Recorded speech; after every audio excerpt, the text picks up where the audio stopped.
Michael is checking some things. I want to make sure that everything is working before we dive into a little bit of detail about what we're wanting to do this evening that I am very excited about. So, and we're streaming on YouTube. Different place, same face. Shut up. We're just seeing what this is like over here on YouTube versus Twitch. So, better so far. Yep, we're figuring things out as we go along.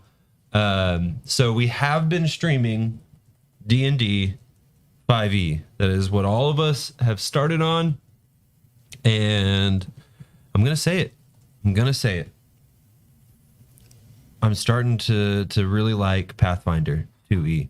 I said it. Sacrilege, scandalous. I think it's better. Yeah, and so in fact, I would go as far to say D&D 5e is the training wheels for Pathfinder 2e. Yep. Clip it, tweet it, send it, let them know.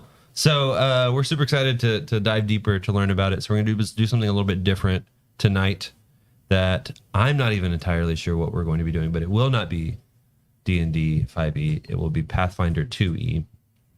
And we've been diving in and learning quite a bit. In our Discord, we've been sending notes back and forth of what we found, what we think is super cool about it.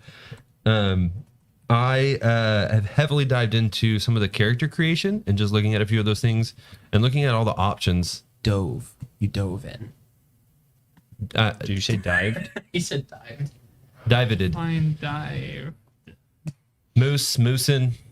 Meese. Dived is a past participle conjugation for dive. Yeah, so there are some cases, I'm not sure if that was the case where it's appropriate, but it is stupid. A word. It is a word. You know, octopuses is also a word. It doesn't have to be octopi. Fun fact. There's a related language. If we can keep track of all the fun facts, clip them, save them. Chris facts. We need a Chris facts. Michael facts will jump in there every now and then. I occasionally make up false facts. Like just pretend like something's real. It's not. So fact checked us at the end of the year. We'll give you a point. I get that mix where I think things are real and I have some truths in them, but I'm also an idiot, so they're not entirely right.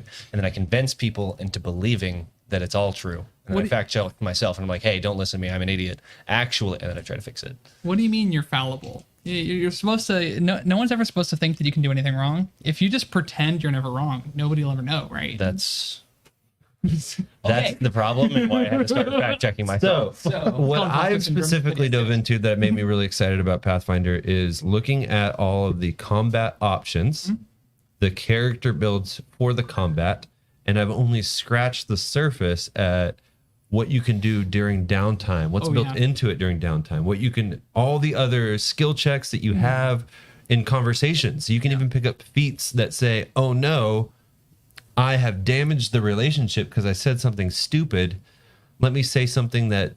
Well, that actually brings up a good point. Like what you do matters. Like your conversations matter. Like you could offend somebody, and I could make you make a diplomacy check, and you could fail it. And then if you have that feat, you can just be like, actually, hold on, let me try that again. You talk for like another 5 minutes, and you get basically a second chance to like not blow it. Yes. It's literally, I don't remember what the feat's called, but it literally gives you a do-over with that relationship, because otherwise, like if they had a neutral disposition towards you, like this is somebody you just met, I make you do that diplomacy check and you fail, well, that lowers them down to now they think poorly of you. But let's say you critically fail. Yeah. They then have the same disposition as an enemy. So if you can do that over, there's some power there. Yeah, definitely. So there's all those extra things built in, but where I've really spent a lot of time and why I'm enjoying Pathfinder is solely the combat. And there are so many things that I know you've been diving into it too, that we could dive in and talk about, but just an overview. I love all the options that is in combat. It is not just you just show up and you yourself is trying to maximize the amount of power that you can shell out in that moment on your turn. There is so many options for you that can set others up for success when you know the enemy's weakness. And where Pathfinder shines is that it's a very tactical combat maneuver like play style, that it is not just I wait for my turn to hopefully do something. It is, how do I, if I don't have the skill that is this thing's weakness, how do I set up the fight in a way that is going to allow Colin's character, who can do that fire damage or whatever it is that we know it's weak to get a critical success. And that's the big thing, is that crits are not just rolling a 20 or a 1. Because that there's a much range. Yeah, it's a range, but also it makes you that much more likely to be able to crit. Yeah, and it rewards strategy. Fail even. It rewards strategy instead of chance, and that's what I like. And there's also more degrees of success and more degrees of failure, and so like that means that instead of just it kind of being like we just kind of flip here, flip there, it's like you can, by having your successes be more valuable, it's like your certain types of successes being more potent and certain failures being more potent, and that being more of a factor instead of only on the very ends. You have a larger variety of experience and differences in combat. Like, let's say, it works out. In D&D, if a DC was 15 and I had for a charisma check or something, charisma, whatever it is, and I rolled a 19, but I have a +6 to charisma somehow, I end up rolling a 25. That is still not a crit in D&D. When you rolled a 25 versus a DC 15. Oh yeah, that's okay. So that's the like. Okay, think about the insanity for a second.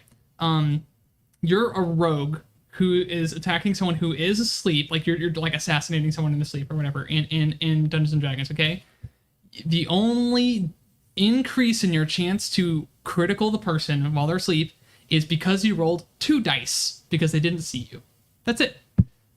Like, but in Pathfinder, you know, you've got more penalties to their armor class. You've got do they have something like advantage? I haven't seen something like advantage. It's called in Pathfinder, you don't have advantage or disadvantage. You have hold on.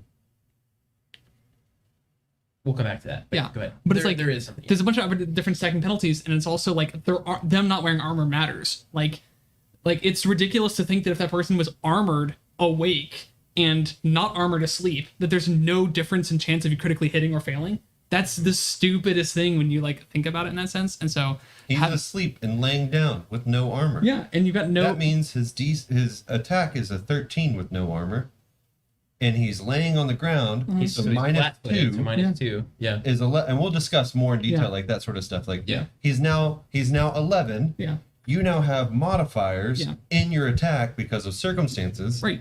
That you're like not just a +5, it is a +8, and he's at an 11, and you're at +8 with your attack already. Like it's like a I think you'd have to be 12 strength to even do 1 damage with an unarmed strike in Dungeons and Dragons. But it's like if you've got like a 12 strength level 1 character, they've got a 1 in 20 chance of hitting Strahd for 1 damage. Like that's dumb. They should have no opportunity to like even get close to touching someone that strong. And Pathfinder is a system that actually lets you reflect that. They also have like other systems around like the fortune and misfortune. Gotcha.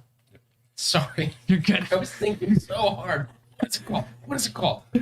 But there's the systems around traits on abilities and actions and stuff like that is such an effective way to communicate things and design things. I've really appreciated that. Like they have the like incapacitation trait that's like basically traits abilities that are particularly debilitating have like a trait on them that says that people that are your level or higher have a bonus to their save against that effect. And so those sorts of effects kind of balance themselves out against bosses. So you're not in a situation where you're like, whole person, haha, we all crit this boss in a turn and then it dies. Like there's a lot of interesting mechanics that like I'm interested to see how it all plays out. Same. But I'm interested to learn it because like I have like I feel like I have about this much so far. Yeah. And it solves the longsword problem. Like when I read this the traits on the scimitar, where it's like, oh yeah, you get a bonus to your damage every time you swing in your turn, as long as you're hitting different targets. I'm like, that's cool, and gives you a reason to use a scimitar. Where like in Dungeons and Dragons, it's like, oh, you're using a scimitar or like a cutlass, or oh, look at this noob, he's using a short sword, he must be poor. It's like there's just some decisions in D&D that are just like mechanically wrong. Or the fact that only certain characters can attack more than once.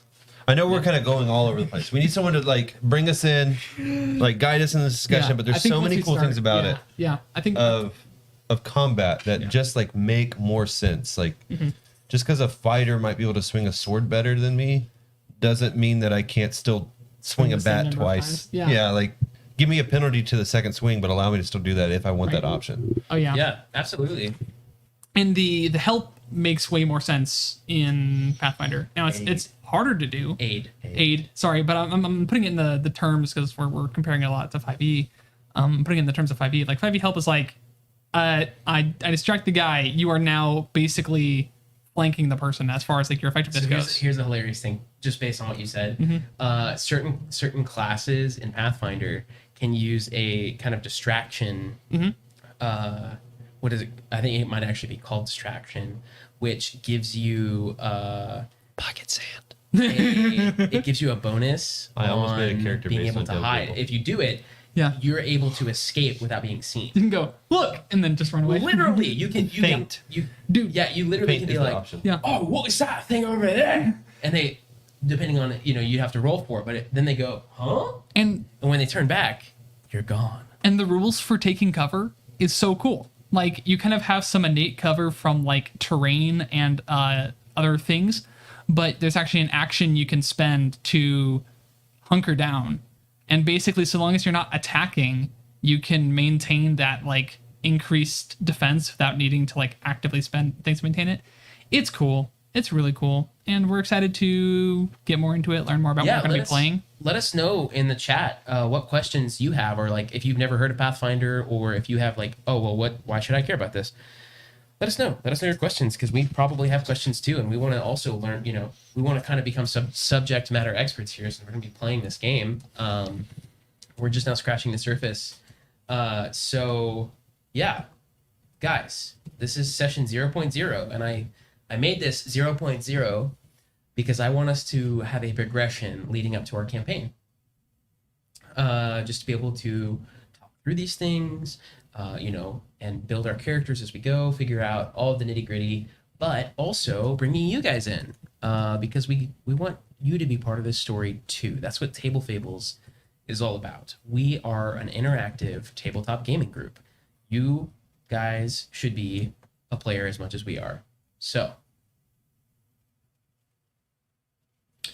let me pull this up. So Pathfinder Nexus is pretty cool. It lets you, it's essentially like D&D Beyond, but for Pathfinder.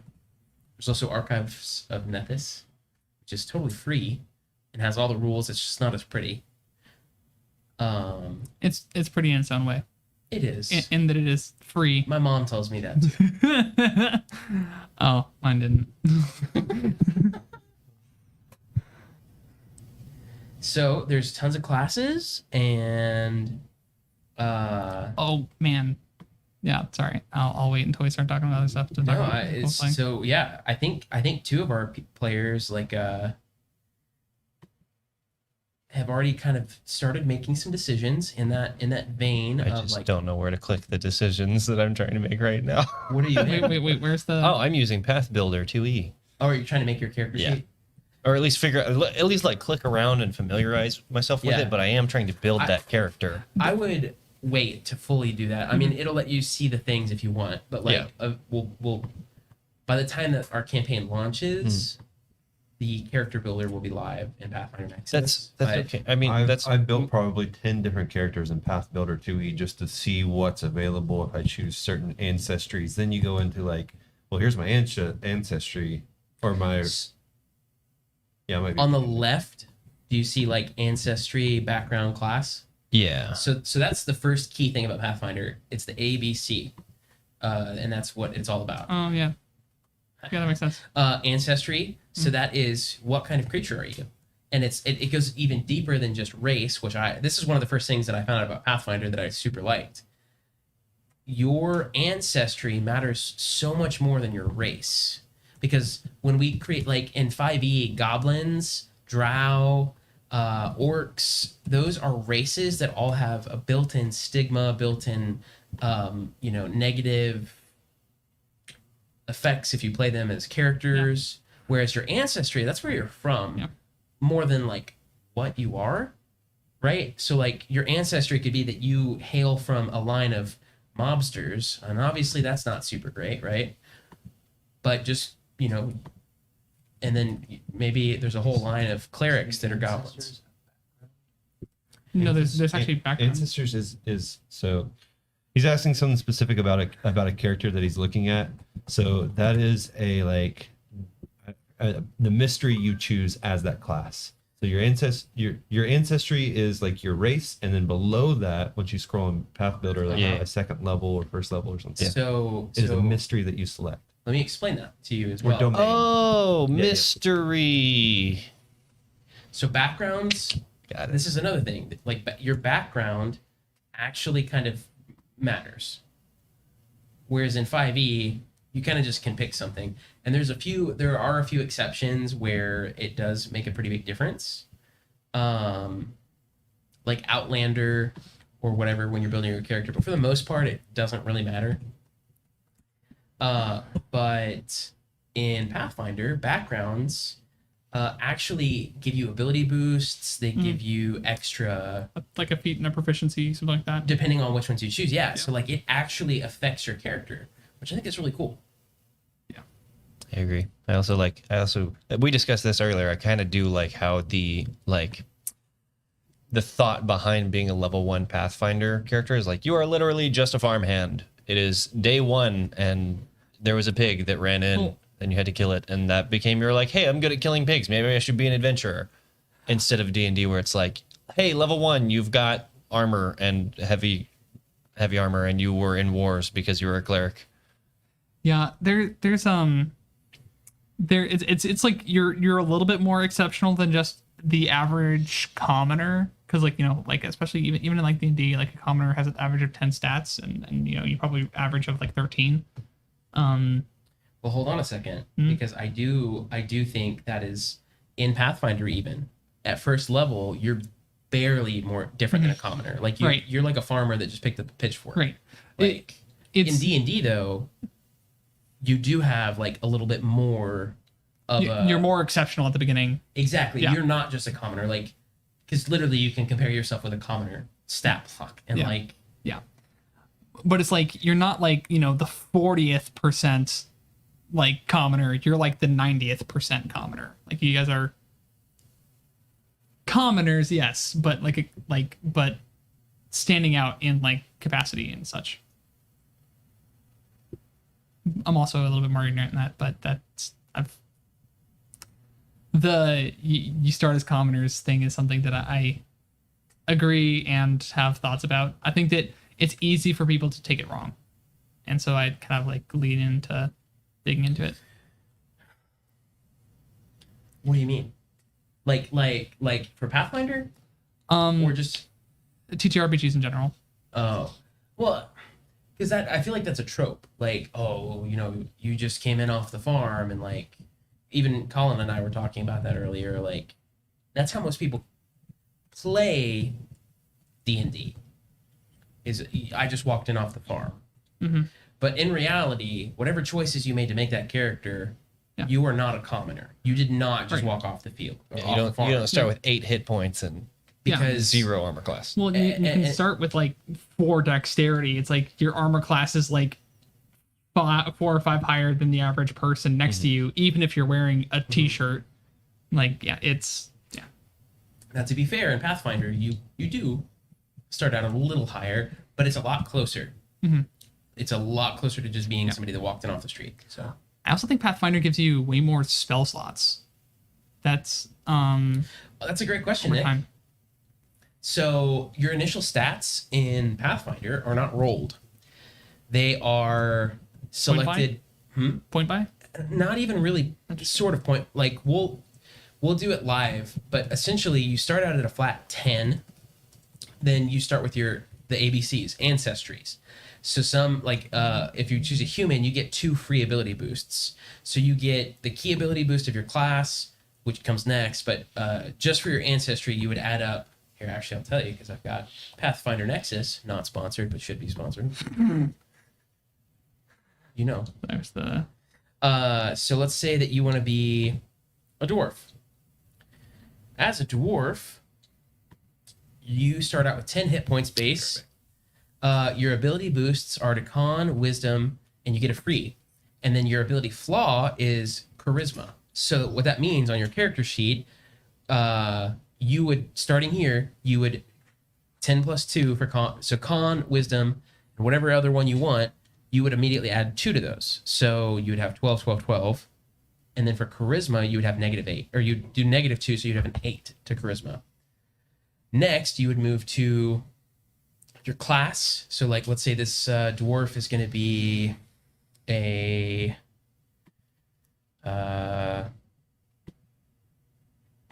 bard, because why shouldn't a dwarf who has negative charisma pick a charisma based?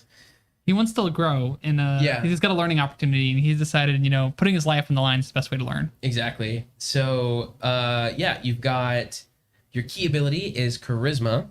At first level, your class is given an ability boost to charisma. So that means you are now back to 10. So instead of having a negative charisma, you now have just a flat 0. You get 8 more.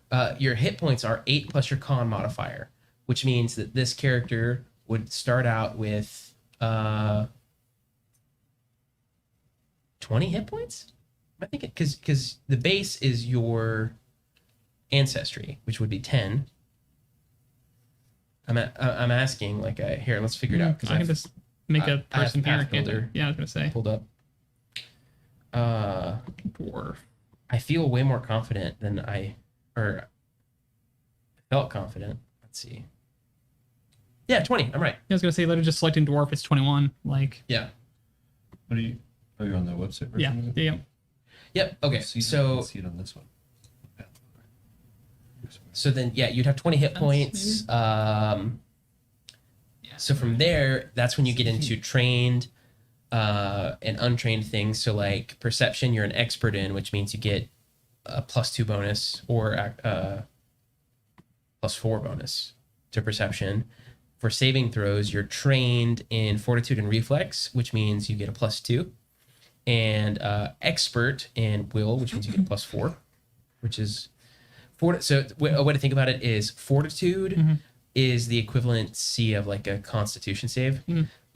Reflex is dexterity, and will is wisdom. Yeah, wisdom / charisma. Yeah, it's like mental. Yeah, they basically they kind of combine the physical traits, the movement traits, and the durability traits. Yeah. So should we fully walk through the character creation process then of Pathfinder of like we could like that's kind of where we're heading towards. So you said that ABCs. Yep. It actually goes in order on Pathfinder to be your cap. Not on the web version. Oh, it does ancestry first, then background, then class. Interesting. Also very important, you can choose to have a background as a barkeep, which gives you which trains you in alcohol lore, which is a thing in Pathfinder. Yeah. Which is hilarious and something that I'm like, you guys could walk into a tavern and there could be a whole 300 bottles on a wall, and you could be like, oh yeah, I want that one, and you could probably know exactly what it is and where it's from. I mean, or you could even do like things like as a DM, you could like, so let's say you're looking at DMing a game and your player has alcohol lore, because I think it's funny. You could totally like have them notice that their drink was poisoned because it didn't smell right, or something like that, and like just give the person an opportunity to like, whoa, it mattered that my guy used to work with drinks all the time. Yeah, and that could be super cool. So let's hold on. Let's make this interactive. Since Nick has been chatting, Nick, what kind of ancestry should we choose? Let's stick with core, which would be, I will list them off for you. I was about to say, let's go ahead and go down. You get your core, but a thing to know about Pathfinder, and I think you might have mentioned it already, but just to illustrate it, races are not inherently good or inherently evil, right? Like you can play a goblin. That does not mean that you are evil. Right. Yep. You were can't play playing. goblin because never mind. We won't get into that. Yeah. So yeah, Gnomes. No. Yeah. so you can play different races that you don't have to play this as evil. It's Exactly. like all these races can be evil by choice, by individual choice, Right. Yes. or good by individual choice. Not that they tend towards this thing or this is what they're typically. So you don't have to be like, well, I can't play a goblin because I want to play a holy paladin. It's like, no, you could be exactly. you could be I guess in Pathfinder it's champion. Yeah. Yeah. Well, it's like, well, even in like, in the, so devil's advocate for a second, even in the D&D community, there's like the flavors free concept. It's like, so what, reskin stuff? Like, as long as you're not tweaking the power for it, there's not a challenge behind it. But like Pathfinder is a system that is like designed to support that intent from the ground up instead of like having these other implications and you having to work around it. Well, not to drag this out even further, but I have always wanted to play a drow in 5e, but you have a negative, like you have in sunlight, like a sensitivity. Yeah. And so like you have disadvantage on perception, anything visual, things like that. It's like, well, why? Now again, you can reskin it, but like it could be like a different elf. But that's why people don't do it. Yeah. And people make a lot of those rules themselves. Like there's a lot of things like, just homebrew, like, I've got a problem with whatever, just homebrew it. And like it's really easy to homebrew in 5e, generally speaking, because you have to. And well, it's also not like you're also not going through this gigantic stack of books to like figure something out. But it's like on the flip side, you're kind of put in the moment to solve a problem, and it's like you're gambling that you're making the right decision and overriding how the game works. And there are all sorts of DMs that are like deciding how the game works because there's not a rule for that thing. Right. Well, yeah, and there's also like some DMs are like, I think that rogues hitting their sneak attack is too powerful, so I don't let them use their 2-weapon fighting to like sneak attack on the second attack or something like that. Like, bro, like the sneak attack is the only damage a rogue does. 2-weapon fighting is like a penalized attack, so that they have a second chance to sneak attack. Like, well, or like I've played in a game with you where there was a big thing like that done where I took the Revivify spell because I was a 6th or 7th level cleric, which is crazy expensive to use, period. Right, You have to cost money, yeah. But our DM was like, oh yeah, you can only ever Revivify somebody 3 times or twice, which is actually Matt Mercer's rule too, but it's like, if you have 1,000 gold, cool, you can bring him back as many times as you want. Would that be my ruling? But again, regardless, I feel like that is a flavor thing too, of like making death more real. Yeah. Anyway, so the core ancestries. The common. Well, these are just from the core rulebook. Yeah. Gotcha. Yeah. Dwarf, elf, gnome, goblin, halfling, human. So out of those, what should we make? I'm mainly asking Nick because he's the one that's been Super active in the active, chat. yeah. We got 5 people watching though. Yeah. Welcome. Thank you. If you just joined us, we are sort of planning out our next campaign. And I'm about to show everybody how to build a character, so that way I'm reading a lot because I have not done all the reading that these 3 guys have done. So I'm just like, cool. That's great. That means that you'll ask questions that we're not thinking of. Proxy for the audience. I also started learning Pathfinder in 2019 initially. Yeah. Goblin. All right, a goblin. Goblin. All right. Gerblins, wasn't that the Gerblins. Goblin. kind of Gerblin? What are you, some kind of Gerblin? Oh, Right. that was from the one shot. The one Balros. All right, now let's jump Country down farm, to bitch. background options. Backgrounds allow you to customize your character based on their life before adventuring. This is the next step in their life story after their ancestry, which reflects the circumstances of their birth. See, it's not about the race, it's about where they came from. Your character's background can help you learn or portray more about their personality while also suggesting what sorts of things they're likely to know. Consider what events set your character on their path to the life of an adventurer and how those circumstances relate to their background. There is so many backgrounds that I'd almost suggest going to class, because once you decide class, it might actually help you decide help background. inform. Yeah. That's why I kind of like the class ancestry order when creating a character. Cab Like, instead what of sort of do I want to play? Havoc. Yeah. Yeah. And then, okay, well, what sort of race reflects the sort of character that I want to play? Well, it's also probably overwhelming because Pathfinder gives you everything that's on Archives of Nethys versus Needing to have what's just in the stack of core books. rules, or what's just in Secrets of Magic, or what's You can turn in that off. blah, blah, blah. There's still a ton of them. But okay, let's do it that way. Let's go to class next, and I will read off the core classes. And again, I'm doing it this way because there's so many classes. I say that, there's really not. So there's Alchemist, I haven't seen a lot of those. Barbarian, Bard, Champion, which is Paladin. Yeah, That's basically I'm gonna do Paladin. quick explanation. So, Barbarian, we know Barbarian from D&D. yep, Alchemist. Big, though, big, angry. Yeah. Alchemist, think of kind of a Right. magical person that can make, instead of casting spells, you have all these components, and you can throw them together and make a little grenade or bomb or elixir, Or, and you toss it into battle or to your ally to Drink and drink and heal themselves. And you can actually administer elixirs to allies that are adjacent to you. Yes. It's honestly, Yeah, you can chug this. it's honestly super Yeah, cool. it's really neat because coming up.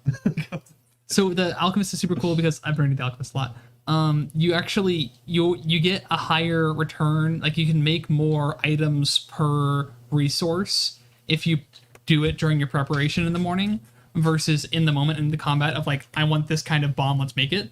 You can, but it's a trade-off. Yeah, Right? Because you the flexibility and like knowing that you'll Right. need it. But one of the things that's absolutely crazy to me is you can be like, here, everyone, 2 health potions. Everyone has 2 health potions every day. Like that's not hard. Like at level 4, you can do that basically.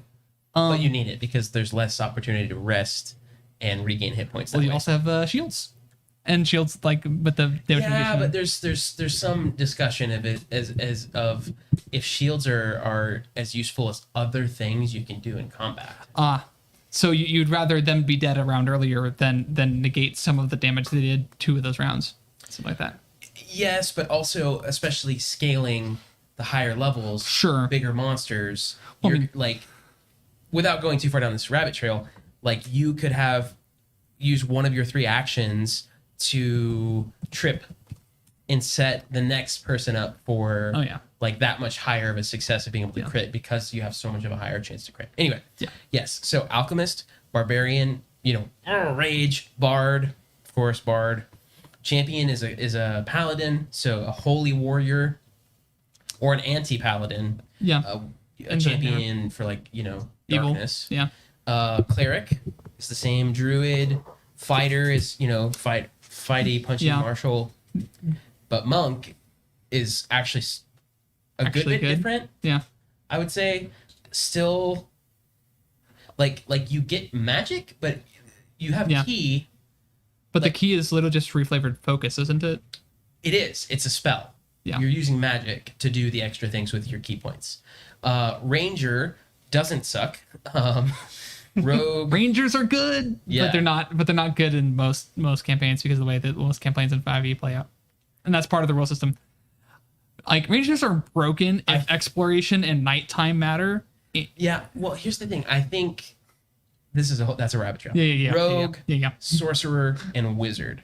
One thing to note: sorcerers are slightly different too. It's you were born with magic, which means a lot of like wizards and every other caster except the sorcerer, you've got like you've got verbal, you have They've got the verbal somatic and somatic and Component. Well, if you're a sorcerer, you don't have to use components. You just make magic. Yep. So you could in world in most games, the way I've seen it done is that's kind of freaky to people. That you just like you just do it. it's like when it's spoilers for the new Spider-Man. It's like Haven't seen it. do you know the like, oh my gosh, these people are in this movie? Do you know like that thing? Yes. Okay. Well, anyways, when they discover that like, wait, you just shoot the web out of your wrist? Like it's like that, but with magic. And Does it come out of anywhere else? No, that's Full rest. And then That's a full Spider-Verse heal. question. also a fun thing on spellcasters is many of the spellcasting classes have meta magic options, and no spellcaster has all meta magic options. To answer your question about full rest, no. So The only way to completely recover, I think a full rest does recover most, if not all, of your hit points, but like your conditions, it doesn't. The only way to recover from most conditions is to do Successive. you have to do 2 full rests, essentially back to back. Yeah. For some things, you have to spend a whole week in bed, which is just nuts. Yeah. And that's where downtime is such a much bigger part of Pathfinder, because like you're expected to generate income. Yeah. Because you have to pay for things and they cost more. You've got to anyway. So going back to classes here, what sounds good? We've got Alchemist. Do we want to mention the expanded classes or no? Well, I don't have them I only have them in Path Builder, so I can't. Okay. I can mention them, but the expanded list. Let me read it off. You've got Gunslinger, Inventor, which is super cool. Investigator, also super cool. Magus, also super cool. Magus is like Magus? Never mind, you're good. a spell casting fighter type. Like you're like martial and a spellcaster. Monk. Oh no, sorry. Oracle. Magus. Yep. Magi. Well, Magus. I've heard it both ways. Yeah. Sorry. You can take it up with my assistant, TT Showbiz. The other Extra T is for extra talent. the other thing that does it is there's a card in Legends of Runeterra that has the Magus, the same Magus, and that's how they say it. Maggots. Then Summoner. To each their own. Yep. Then sorry. Swashbuckler. I was gonna explain what Oracle is. You divine things. Yeah, it's kind of a charisma based. It's almost like you're cursed in a sense. I think that's with all of them. Yeah, they all have like some like weird dark part to them. Yeah. Summoner, it's like sort of a druid, but not. It's like you're able to summon other planar creatures to assist you and things like that. Swashbuckler, think of Captain Jack Sparrow. You're literally, you're from the seas. It's a martial class, but it also can have a spellcaster function to it. Yeah. It is dexterity based. It's really cool because it has what's it called? The thing where the DM or the GM awards it. Oh, it's similar to like grit as a gunslinger. I'm just drawing panache. I think it's Panache. panache. Panache. We're just correcting each other. All sorts of. We're gonna learn a lot of new words. Yeah, like you do. Like the whole point of the swashbuckler is to do very showy things, like this, like in fights and stuff. Yeah. It's to like, I want to swing off the chandelier and jump off and hit him with my sword. And it's like, great, roll an acrobatics check for this. Fantastic. You know what? Yeah, you hit him, and you did a finishing move on him as you flip past. You get a award, panache. Vegas. I'm gonna have to keep remembering. But then there's also like certain maneuvers that you can do, like abilities that say if you were to do this, you automatically get panache. Yeah. So like one of those that you can pick up as a feat is after you, and so it's your turn and it's a free action. You basically are like, you bow to them in like a dueling way of saying, you know what, why don't you go ahead and make the first attack, and then I'll do mine. And then you're like, you know what, ooh, wow, he thinks he's all like, you have panache. Yeah. Oh, speaking of, we sort of touched on how there's different actions in Pathfinder, like trip and grab, and grab is grapple, but it is. Trip, but also there is the delay action. D&D also has delay, but They don't have it when the same. you delay in Pathfinder, you permanently move your order and initiative. Yep. So, Which makes sense. yeah. Yeah, and you can strategize around that. Like you can say, the rogue's always gonna follow the fighter into combat. So you just say, I'll take a We're gonna open up a can of worms. Yeah, going just into, like, actions. yeah. Anyway, That's so to come. yeah, and then the final one is witch, yeah. which is the other Which is what? witch. And Which is which? yeah, That was the other one. So anyway, going back to the core ones, Alchemist, Barbarian, Bard, Champion, Cleric, Druid, Fighter, Monk, Ranger, Rogue, Sorcerer, Wizard. Which one should we choose? We're letting chat decide. So chat, decide. Which one should we choose? Alchemist, Barbarian, Bard, Champion, Cleric, Druid, Fighter. Oh, I have expanded list on. Monk, Ranger, Rogue, Sorcerer, Wizard. Monk is actually really interesting. There's a lot of things that are like very heavily resource bound in 5e that are not that way in Pathfinder, like meta magic and Flurry of Blows are both examples of things that are like heavily resource bound in 5e and just resourceless in Pathfinder, which is really interesting. Certain classes can reflect spells with counterspell, like actually bounce it off. Yeah, send it right back. Yes, right back to them. The actual they cast spell. this massive fireball at you, and your counter ability is to literally like Star Fox. Just get down B. Star Fox in 64 down B.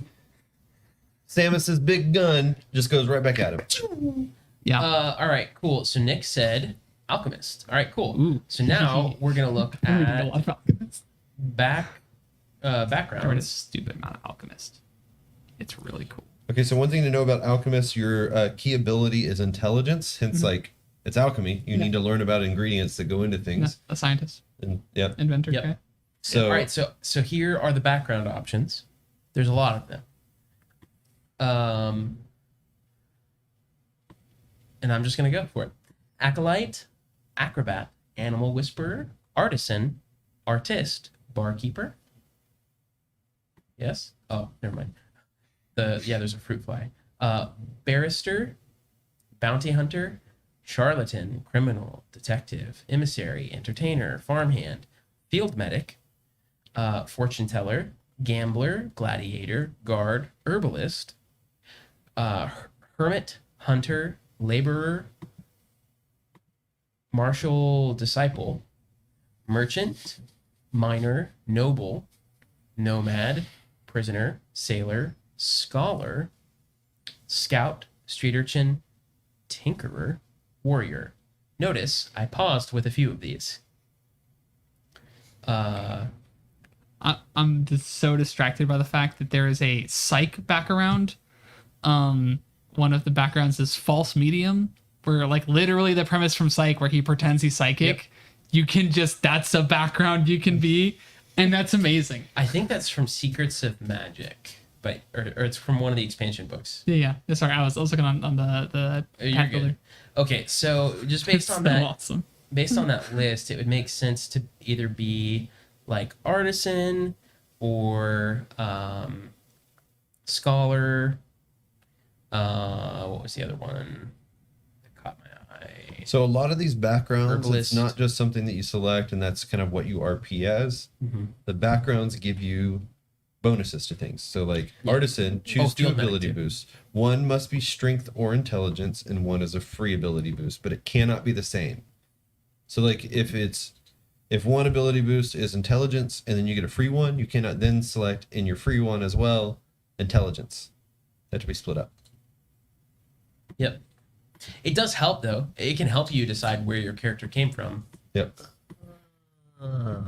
And then typically the backgrounds also give you additional skill checks that you can leverage throughout the game and be more trained in. So like Artisan, battle medicine. Yeah, Artisan, you're trained in the crafting skill and the guild lore skill. You gain the special crafting skill feat. Again, alchemists are constantly crafting alchemy things. Mm-hmm. Yep. So that is helpful to already be trained in the crafting skill. Yeah. And if you get trained enough with something like that, you can eventually take feats that let you effectively discover recipes for items. So like normally, like how a wizard has to acquire spells to their spell book, you could do that, but you can say, well, I know that this stronger level of one of my potions exists. Let me go develop that. It's cool. I've been also really it loving was Alchemist. he said Academy Dropout, Code Breaker. I don't see a Code Breaker. Academy dropouts from Secrets of Magic, so Yeah, those are hilarious. Codebreaker's in there too. It's from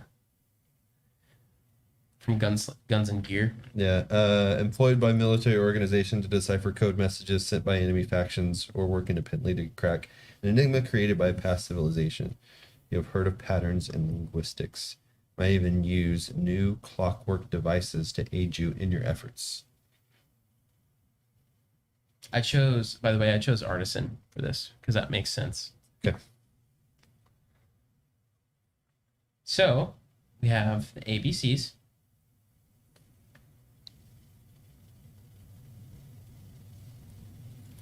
And now we would move on to Your ability boost, skill training, and maybe even a background thing. yes.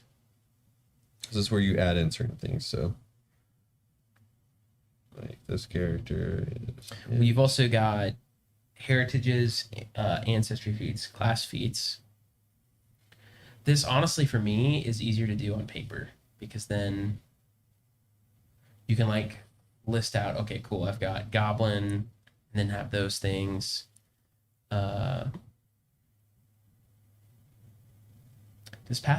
Does this automatically do your math for you?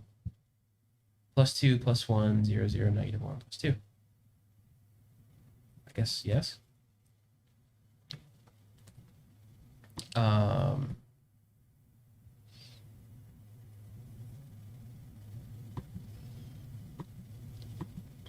So now we can do our ability boosts.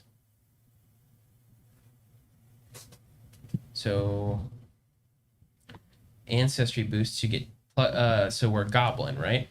So you've got an automatic to dexterity, charisma, and you get a free, and then you have a negative to wisdom. So since we're doing an alchemist, it probably would make sense to boost intelligence, right? Yeah, pump those numbers up. So here, let me pull up alchemist. Yeah, let's go for intelligence.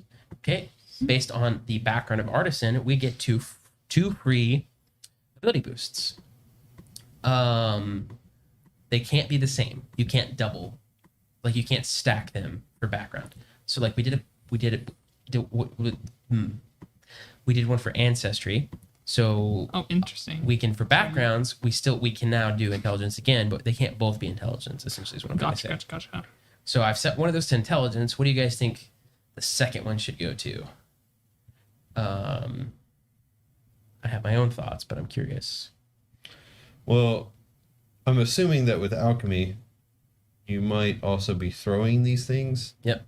Mm-hmm. So that would mean that you want to get your dex up. Yep. For that. That's what I would. Throwing is dexterity in this one, right? Also, I don't know how throwing weapons. I haven't seen throwing weapons yet. It's dex. Okay. Unless there's like he has to roll a ranged attack. So we did some one shots where we had an alchemist goblin, just like we built, and he would throw fire bombs at enemies. There's a roll for attack, but it also did area damage and persistent damage. And that's another thing that like you throw a fire thing at someone. There's a lot of times that, or do a spell that does fire damage inside of it. A lot of times they say, and now they take 1 point of persistent damage. Mm-hmm. Yeah. So until they put the fire out, because you shot a fireball at them, they will continue to take fire damage. Mm-hmm. Mm-hmm. And there's all sorts of cool stuff with the way those work.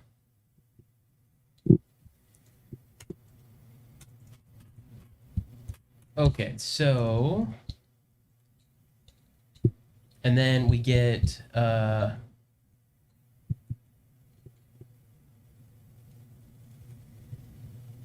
Skill trainings. yep. Trained So- in a number of additional skills equal to 3 plus your intelligence modifier. That's why you have to do your other modifiers before this usually. Gotcha. Before your training. Uh-huh. So but then we also get 4 free boosts. Because Mhm. why? You probably want. I think artisan gives you some. It's part of just being trained on things. So what's really interesting about these skills that are inside here, there is proficiency bonuses that you can get with it. That's already there, but then it builds into the skill checks. Are you trained in this skill? And if so, you should be rewarded because of the training that you've had with it. So you go from trained to expert to master to legendary, which then as you progress through these skill checks, which could be acrobatics, athletics, arcana, crafting, deception, diplomacy, intimidation, like so many options here. As you progress through these and level up, it then also gives you even more options for feats throughout the game. That's another thing in this character creation, as you see when you level up that's different from D&D, is D&D forces you to choose, do you want to upgrade your ability points or do you want to take a feat? You have to have this option. Pathfinder does both. You gain feats constantly, which makes your character feel very unique, very like I am building something that maybe very few others have actually built. Whereas in D&D, you're pretty set. D&D 5e, you're pretty set in like, well, at level 4, 8, 12, so on, I want to get my numbers up. I want to increase my strength. I want to do this. This, when you level up, you're probably gaining a feat of some sort, either a class feat, an ancestry feat. There's so many different ways for you to gain feats throughout it that really just help your character grow, change, feels even more powerful, and like you have more control of what your character can really do. That was one thing I loved as I was looking at different levels. It's like, oh, I've increased my intimidation to master, and it unlocks a. I want to double check that I'm saying this. Yeah, right. there's feats with more requirements that You're like now actually matter. master in intimidation as a free action at the beginning of a fight when you roll initiative. Make a battle cry And like at people. the start of it, and the set people that you choose that can hear your battle cry have to roll you roll an intimidation check. On a success, they're frightened of you at the beginning of the fight, which gives you circumstance bonuses, which gives you so we can go more into detail of those later, but there is things that's why you want to look into, okay, how do I get to master? What do I get if I get master and athletics? Oh, I can now very easily grab and restrain people. Yeah. There's like there's a bunch of different like kind of capstone feats that unlock some sort of benefit when you're like a master with whatever those skills are. Like there's an inventor feat when you're the master with crafting that says you can basically, the way that you would normally have to like spend money to acquire to like learn to like basically buy a skill or something like that, you can do the same thing, but you do it by like trial and error through experimentation. And so you do like a series of crafting checks and you basically spend some amount of money and you can kind of recover some of the costs you spent on that if you continue to get better and better at your rolls. It's super cool. And it's a way to like say, like as a character, you're like, well, of course you would learn how to build a better bomb over time. And it just gives you avenues to doing those sorts of things. For the abilities, by the way, I chose for the free boosts, I did con, wisdom, intelligence, and charisma. I did wisdom, that way it's not negative. That way it's at least 0. No, give them 0. Next, we've got skill training. That's exactly what we just talked about. Was the skill like it's really important to think about, how do I want to play my character? What I'm trained in. What do I want to move quickly to master? What is the first thing I want to move to legendary? Because those are not just, oh, I now roll higher for an intimidation thing. It actually can unlock new feats and new abilities that you can utilize in the game. Like the battle cry that I was just saying. If you're a master, you can pick up battle cry as a feat. You choose a creature as you let out a battle cry. They're then feared. Yeah. If you become legendary, your battle cry can be done as a reaction whenever you want to. Yeah. And so there's like, oh, wow, I get to just frighten people. If you critically frighten someone, it takes 2 whole turns for them to lose frightened. And I think they have to run from you. Yeah, they have to flee. And and they have to use a stride every turn or something like that to get away. So currently we're already trained in crafting and lore guides with +7 to both. I would make sense probably to train in Arcana. Yeah. So then that's +7 now. I like the idea of nature or survival, something that would indicate you can like improvise in the wilderness. I am not able to add skill trainings to things that I am already trained in. Correct. You At unlock first higher level, levels of. Gotcha. you don't have the ability to go past trained. You're Yeah. just like, I've picked up some things on Arcana. It's kind of like I'm trained. Level 1 legendary craftsman who sucks at everything else. Yeah, you're not allowed to do stuff like that. It could make sense for. Great question though. But it is a little confusing on the UI. Yeah, because I was like, I can't click this. Let me click. Yeah. And I was They're like, not no, you can't do different enough to like indicate that. It could make sense for medicine. Yes. Yeah. Oh, and there's and even like alchemist, there's a medicinal focus you can do for some of your class features. We have 3 left. Yep. Um, I can't believe you have +7s on things. Performance, and that's at level 1. Ooh. Performance, occultism, intimidation, diplomacy, deception. You have anything in charisma on this build? Is it? Yep. Is deception?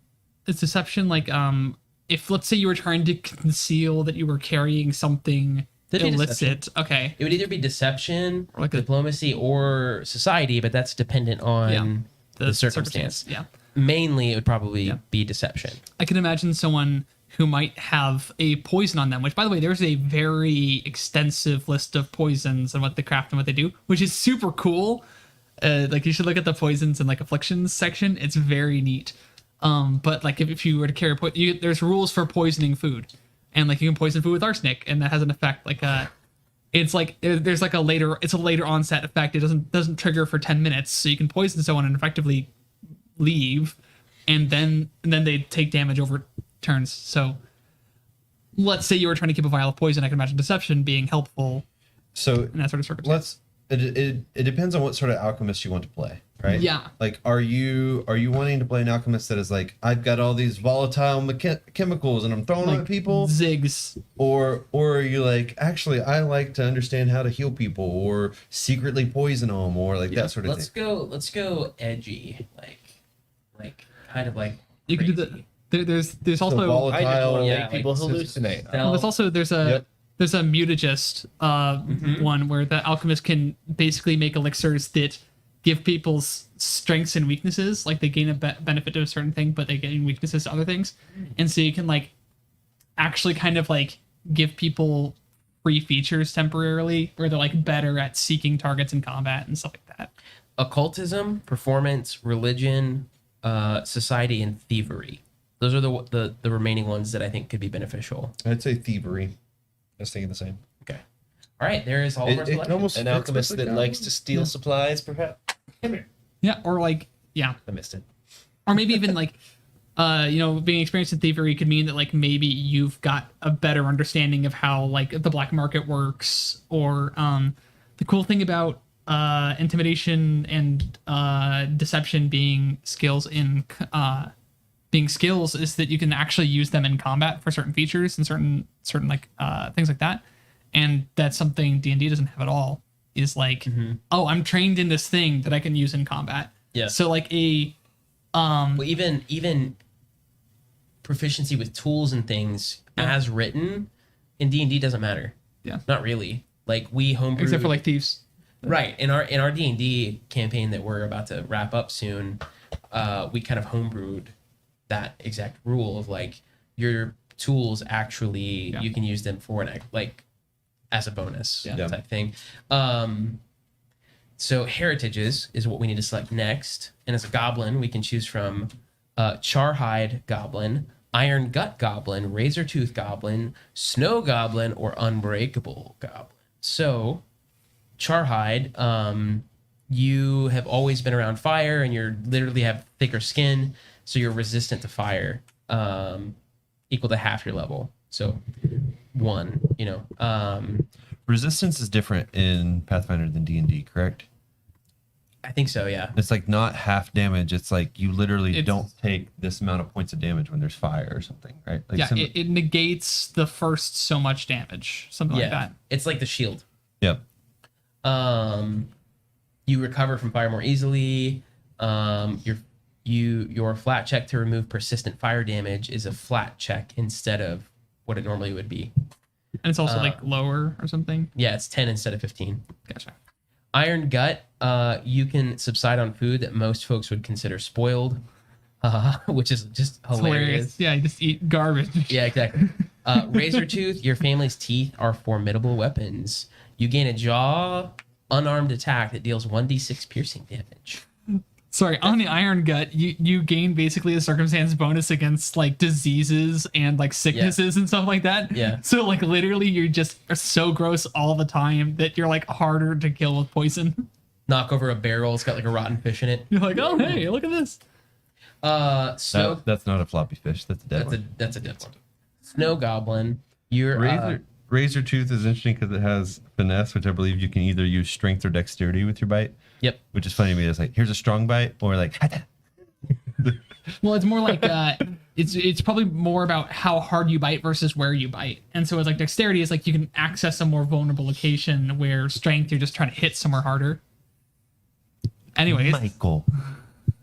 Snow Goblin, you are acclimated to living in frigid lands and have skin ranging from sky blue to navy in color, as well as blue fur. You gain cold resistance equal to half your level. You treat environmental cold effects as if they were one step less extreme. Extreme cold becomes severe, blah, blah, blah. Yeah, so it just steps down. And then Unbreakable is you come back from injuries more easily due to an exceptionally thick skull or some other mixed blessing. You gain 10 hit points from your ancestry instead of 6. When you fall, reduce the falling damage you take as though you would fall in half the distance. You got a thick skull. So, which one of those sounds interesting for our little fake our goblin build here?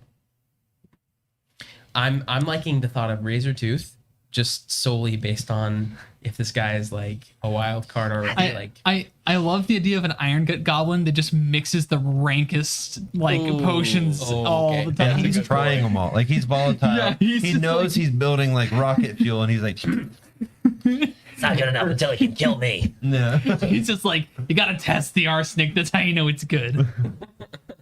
All right. Like when what was it? Robert Downey Jr. Sherlock Holmes. He's like making himself pass out with all these drugs because he's trying to figure out like what they're doing. Like, are you dead?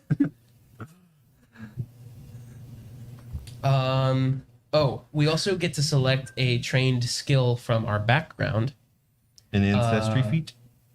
It is, we still have to pick that too. But for the skill for background, it can be acrobatics, athletics, diplomacy, intimidation, occultism, performance, religion, or society. I'm beginning to think that society is the last The thing last that we wanna one. do. Yeah. Have a debuff to society. See, survival or something. Occultism is intelligent based. You'll get a +7 to it. Yep. Yeah, and it's also like the weirder spell magical thing. I think it fits. Ancestry feat. Let's see. What options do we have? Burn it. Fire fascinates you. City scavenger. You know the greatest treasures often look like refuse. And you scoff at those who throw away perfectly good scraps. We just have to pick that one. I don't even... I mean, we can read the other ones, but it's basically lore, chosen. Goblin lore. You've picked up... I kind of want... Like, this is awesome. Goblin lore, you've picked up skills and tales from your goblin community. So you're proficient. You gain the trained proficiency rank in nature and stealth. Goblin scuttle. It's a reaction. An trigger. Interesting. An ally ends a move action adjacent to you. You take advantage on your ally's movement.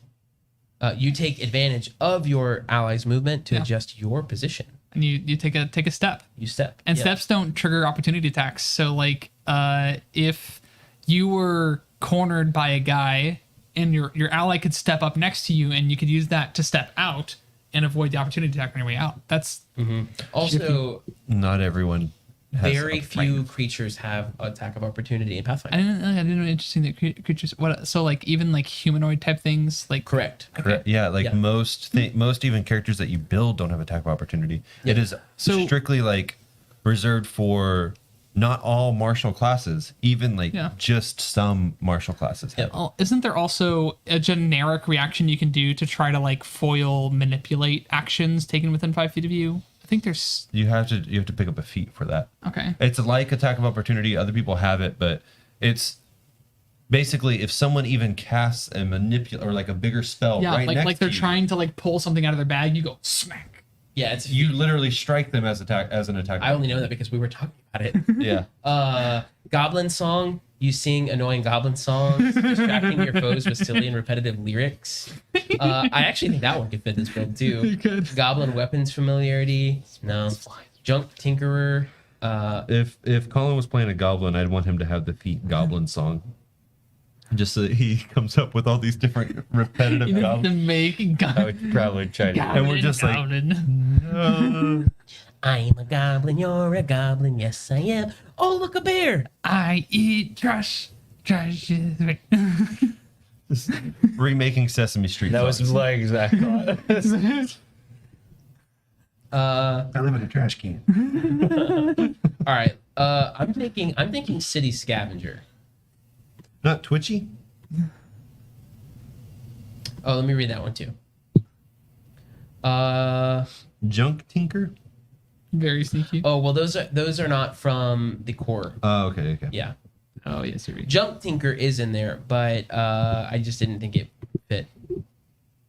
Very sneaky. Taller folk rarely pay attention to the shadows at their feet. Take full advantage of this. You can move 5 feet further when you take sneak action up to your. That one could be good too. So, city scavenger or very sneaky. Not fang sharpener. No. Oh, you don't have that one? I think I love the idea of leaning into the eating garbage vibe that we have. And I love that there are so many things that Nick, just what do you let think? you be good at eating garbage. So that's 5e is above that. So what do you think? What would fit your eating garbage? Is that the city scavenger? Uh-huh. Yeah. Yeah, there's a Yeah, it's so literally, people you know, scoff the at- greatest treasures often look like refuse.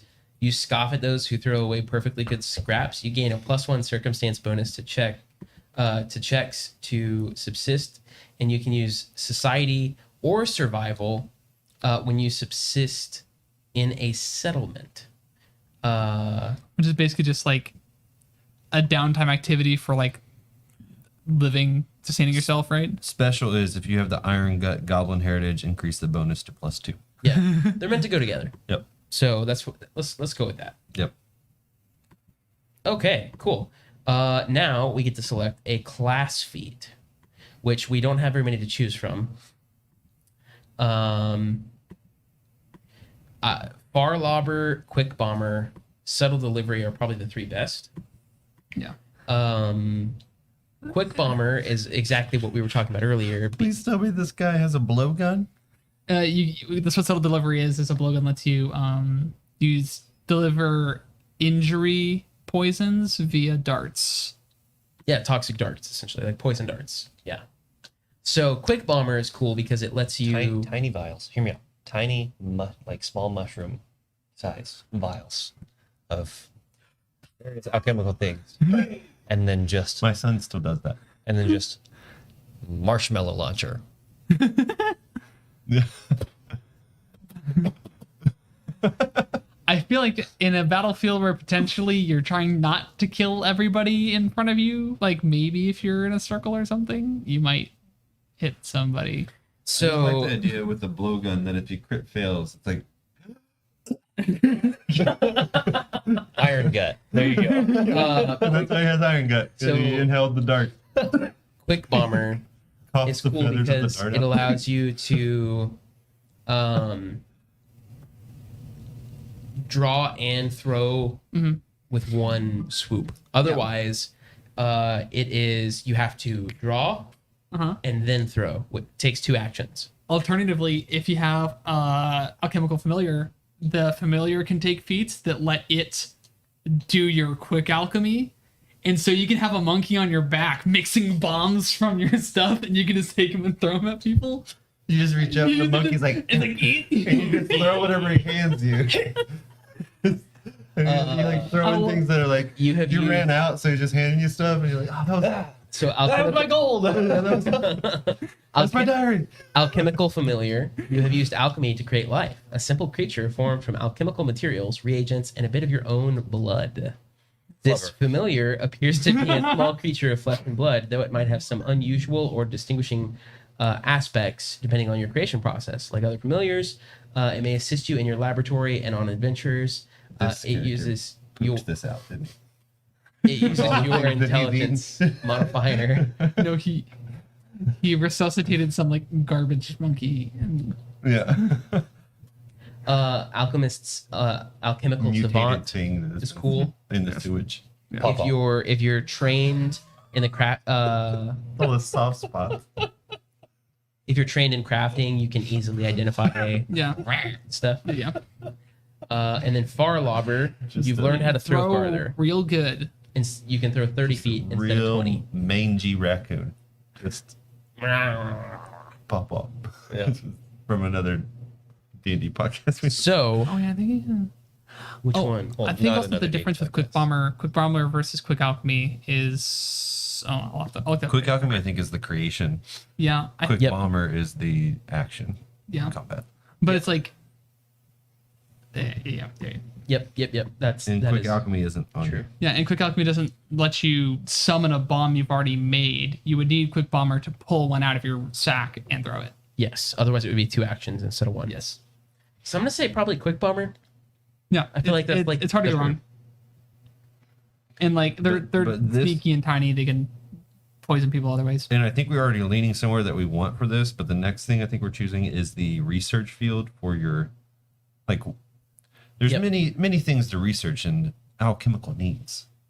Some is explosives, some is healing, some is bonuses and mutagen type stuff.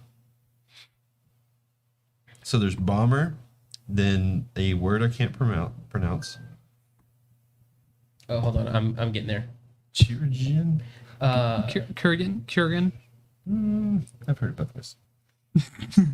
Chirurgeon, Yeah, you concentrate on healing with alchemy. mutagenist, Mutagenist.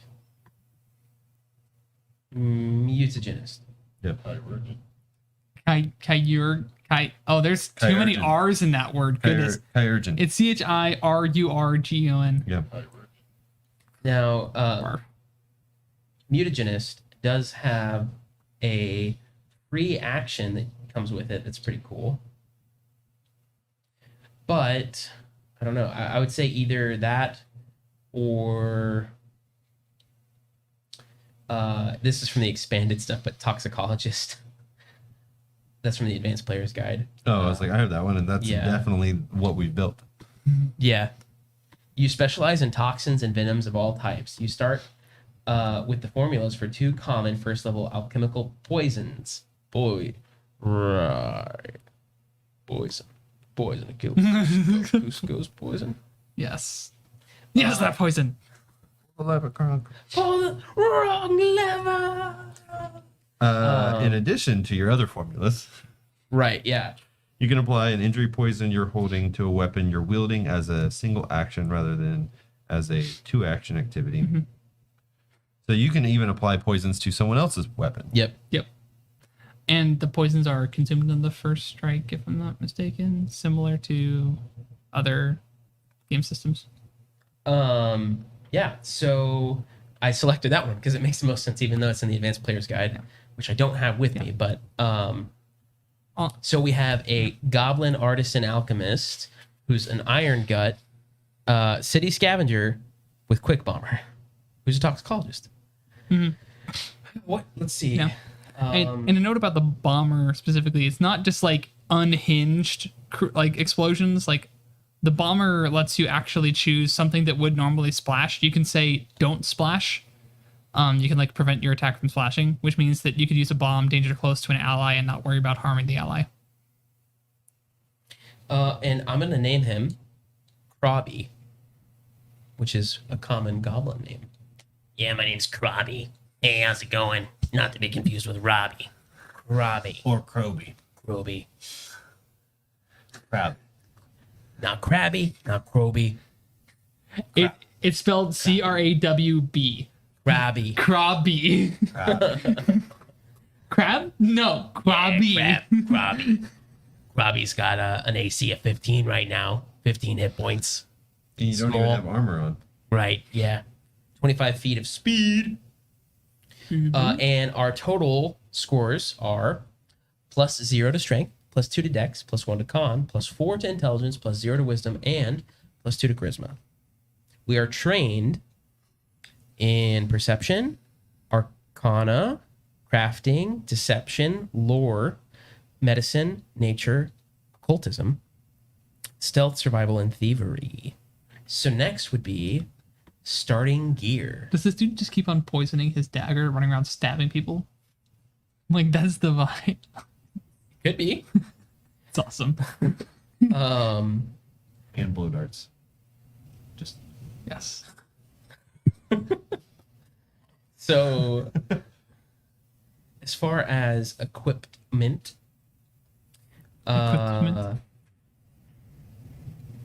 somewhere in this book, there's like a list of recommended starting equipment per class, which I actually think is awesome. And the alchemists automatically get the crafting book. Yep. Which, in case context for those of you that are not familiar, which is probably everybody, so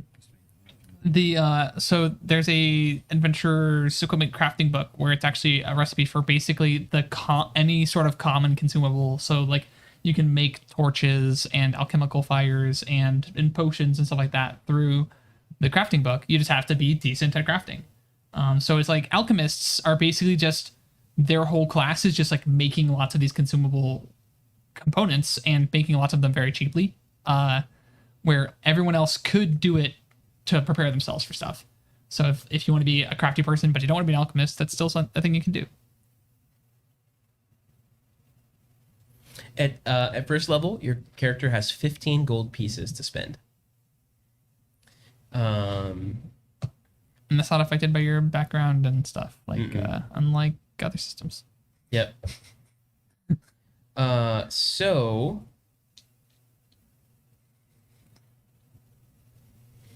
I always forget. Hold on, let's see. Oh, interesting. Oh, gotcha. I want them to release the class that I want to play. Mm-hmm. It's not fully released yet. The class that I'm desiring to play isn't fully released. It's only in play test, but it really fits what Comes out this month though. But yeah, what I want to do. And that is our basic build, right? Mm-hmm. So, Colin and Chris and Austin, what do you guys think? Yeah. I know you already. I know for sure. I think at least Austin has already selected his class he's going to play. I'm getting close to being done selecting all the things that I think I want, and also are you going with the trying to thing explain? that I thought you did? Yeah. And also trying to explain some of the magic that I have with the abilities and backstory. So Go for it. he's asking because we're looking at doing an official, like, Table Fables is still, I would say, in its infancy of what we hope to accomplish. We've been doing a little pre-campaign for a little bit. What we're actually saying is our official campaign, right? Is this okay to announce? No? Yeah. We did on Twitter. Okay, great. We're looking at doing our official campaign inside of Pathfinder. So what we're doing is we're looking at all these character options, see what it is, and trying to understand like what are we capable of doing? What can we build in this world, and what's going to fit kind of what we're all wanting to play as, to RP as, to do. Yeah. So there's so many more. Well, and options. also I'm writing this campaign from scratch. Yeah. So this is going to be a whole new world, ecosphere, everything inside of Pathfinder. So super excited about it. And I've been looking at so many different classes, and some of the things that I want to do is really based on, we haven't dove super into it yet. Some of the things that we've learned about combat encounters, now strategic you have to be in it. It's not just about what attacks you can do, but how to set up your whole team for success in the fight. Yeah. Like, can I do something that's going to mitigate one of his 3 actions? Because it's a 3-action economy. Yeah. Every single person has 3 actions, typically 1 reaction, unless you have a feat that allows you to do 2. How do you, let's say there's 4 of us and we're fighting 1 bad creature, right? One big bad. One big bad. Yep. Which Boss probably fight, means that if they're going to be able to do higher damage per attack, they're a higher level than we are, because it's 4 of us and 1 of them. How do you make it where that creature has to spend 1 of those actions to do something that is not attacking anyone in the party?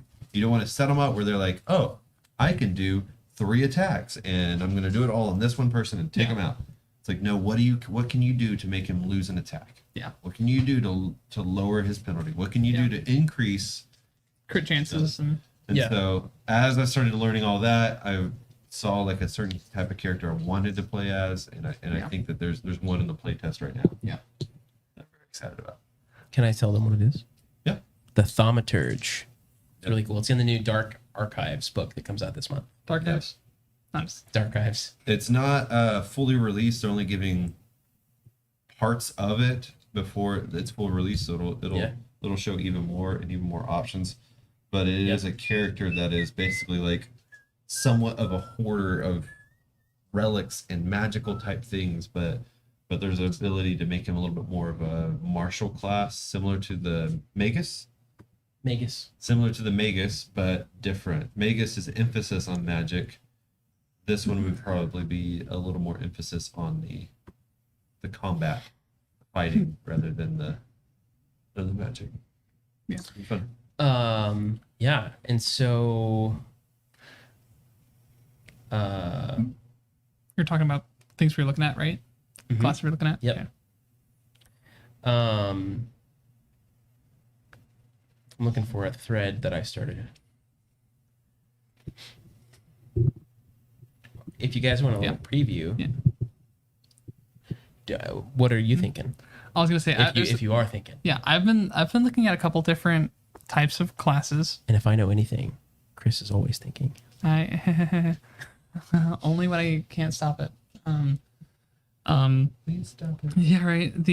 So I think I've been looking at the Alchemist because the Alchemist is super cool because I love like a class that leans into specializing in a downtime activity. I think that's awesome. And I also love the idea that you could basically just spend your entire preparations building a bunch of bombs, and you say, "Here you guys go," and you can just give all your allies basically your spells, and like, it's weird that there's like a class that's like. I'm missing one of my Oh, that's because there's like 5 of them right there. Oh, there's On the other side. Oh yeah, because we used it for the puzzle. Oh, that's right. That's right. So I mean, Alchemist is super fun. I've got a couple different ideas for types of characters that I could do depending on what vibe I'd want to do. I'm vaguely curious if I can figure out how to make Michael consider a monk, but I also haven't read the monk class twice, so I don't know yet.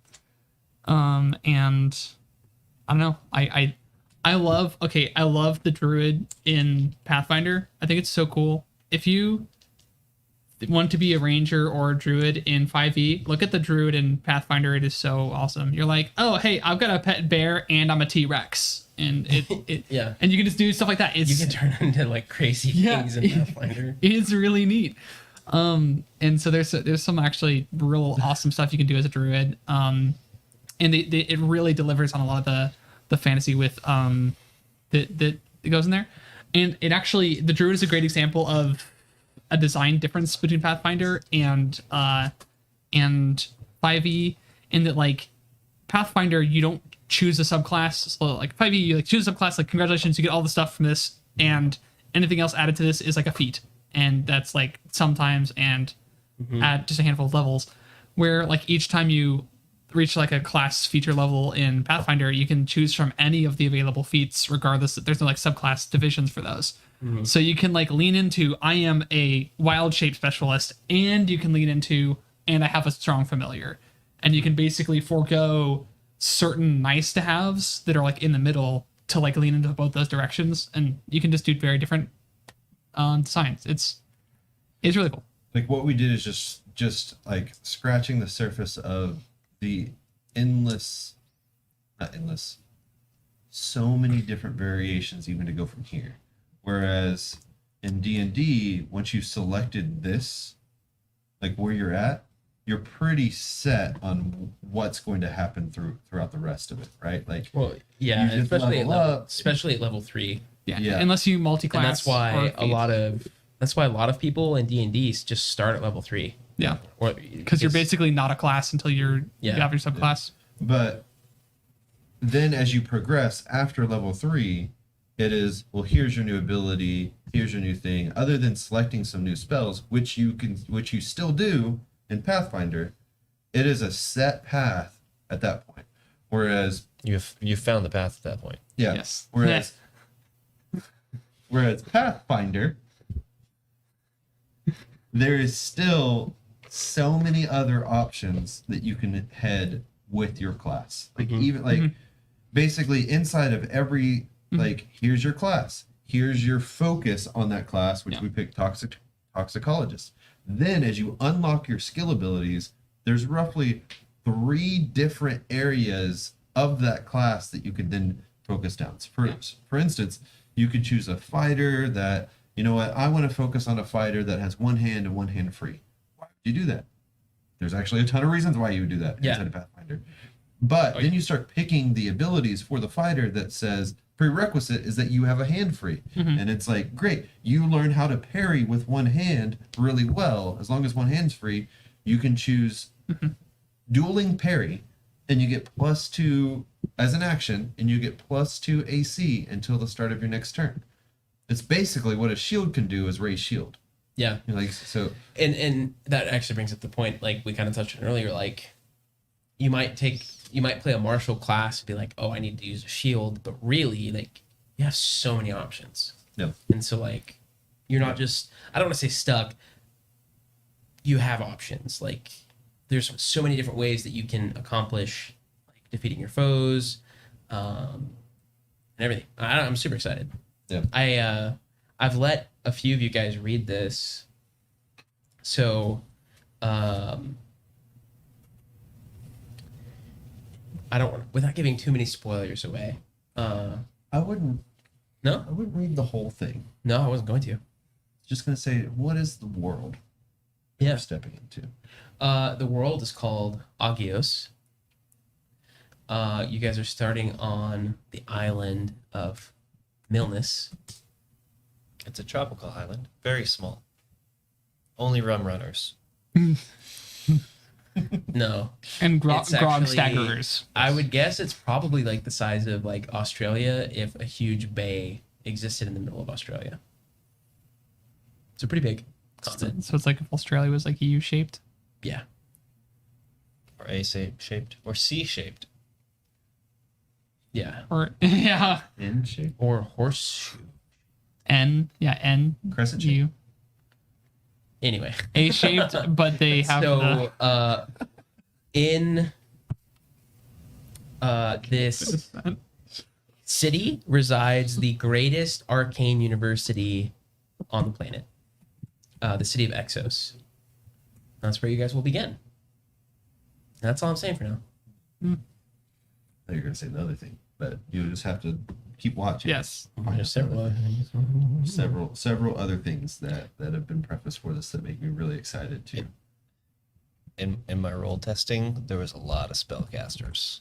Okay. That's all I'm gonna say. I don't know why. In what? It's got an equivalent chance. Is but that I what definitely what it rolled. says to do? Is to roll a d4? Yeah, I definitely rolled like 6 3s in a row. Well, and I'm just like, this is gonna be gotta great. get you a poo station dice tower. Yeah. That's like I'm going to Pending. love when it's just like, Pending. cool. Ignore all of that. Like, okay, great. Definitely, you guys all need to get physical copies of some of these books, like the Dark Archive book. I could put the Like PDF the physical, you probably should get. And I say that because, like, especially when it comes to leveling up, it's going to be more involved than we're used to with 5e. but there's literally a chart in the books. Or we can get it through Pathfinder Nexus, whatever, but just like having... It's looking at a playtest version of it that explains the leveling up process. Right, that'll be in the real book. And what I'm saying is, like, we need it. Even though that stuff will be available through Path Builder and on Archives of Nethys, it doesn't lay it out in that way. Yeah. Well, the Path Builder 2e looks like it makes it easy to level up. It's very easy. Yes. Yeah, you just select the stuff, but like, I want you guys to know why. Right. Yes. And it goes into that kind of, doesn't it? That's one of the things I think is really cool about the way that the Pathfinder books lay out all of the rules, is that they kind of like, they contextualize the rules for each, like when they were talking about each class. So like they'll repeat a rule between several classes, but they're assuming you're only reading the one that you're looking at doing. Yep. Yeah. It's so, for example, right here. I slouch too much. And These chairs definitely don't make it. yeah, I need a Saying you don't want to be a shrimp as need an a orc. reminder in the chat that just says posture check. Posture. Yeah, we need a posture check bot. We award hero points based on people's postures when the posture check happens. We did not even talk about hero points. As being something that's different. That's cool. Hero points. Award. You start off with 1 or start with 0. You start with 1 every session, and essentially it's a way to have fortune. Yeah. For your rolls. So basically, you as the player decide, I want to re-roll that, and I'm going to spend a hero point. Your DM decides if you gain a new hero point. Like you do something really like, oh, that was really interesting RP, or wow, that was a crazy attack. Great job. You know what? Go ahead and take a hero point. Everyone take a hero point. And so it's only rewarded during the sessions, which I like. It is something that, like, as the players, it's not. Yeah, it's just, I love the concept of it. Yep. And is it like you use it kind of like luck, where it's like you've seen the roll and you're like, and you do it? Mm-hmm. Okay. Where like inspiration in 5e, which first of all, there's no like storage, so you kind of feel like, oh, I need to save this for the more important time, and you never use it. We're like having like the stock means you're like, oh, okay, I know I'll have another one, so I can use it. But I like that you can know that like, oh, this matters that I do this thing. Let me try again. Let me exert some extra heroism to resist a fear or something. Going back to the whole leveling up example, so like for this alchemist, it's a table, and it lays it out literally by level all the way to 20. Mm-hmm. So level 2, you get another alchemist feat and a skill feat. Oh, excuse me. Level 3, you get a general feat, a skill increase. Level 4, so like it explains why you're doing what you're doing. Like, I don't know. Anyway, I'm excited. I think this is gonna be cool. Also excited for the world. Same. I don't know. I think this might be an okay spoiler. In this world, magic has vanished. Dun dun dun. Yes, there's no And magic. it's been gone for 100 years. Magusless. Which is why honestly, like, I'm very excited to roll 3s, and you just be like, that literally doesn't happen. I'm like, cool. No bonuses. Also, I don't think it. you actually said what class it is. I've not said anything yet. I can.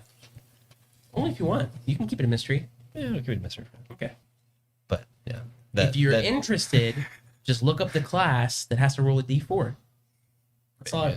Yeah. Maybe there's more than one. I'm making you do the homework. When I found said class, I think I immediately texted Colin. I was like, I think this is something that you'll do a phenomenal job RPing in a way that is super entertaining and hilarious.